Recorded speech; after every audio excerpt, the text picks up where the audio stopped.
There are electrocardiogram machines which can be obtained from China relatively cheaply, and we have some links to some reviews of the different types.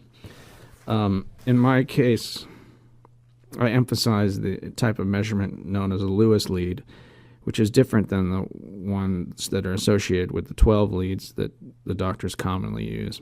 It's a different positioning that attempts to look at the atrium, which is the entrance to the heart, and it's a very weak muscle, and so it's harder to see, and it involves 2 electrodes on one side of the chest and then 2 electrode down the leg.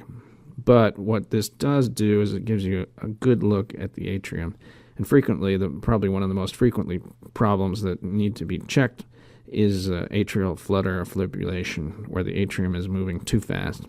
Because the atrium is the pacemaker for the rest of the heart, it causes the rest of the heart to go too fast. And it can also cause a poor circulation in that atrium, and blood clots can form, and you can have a stroke.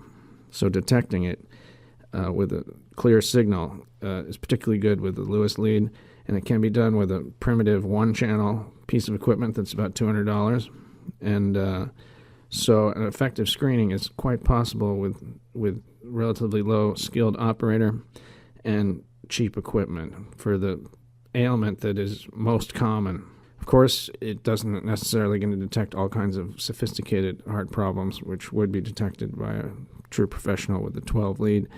It takes a whole lifetime to be good at reading. But, we take what we can get. So I think it's an exciting area, and so we have an area on the website that describes it in more detail and makes references where you might be able to pursue this.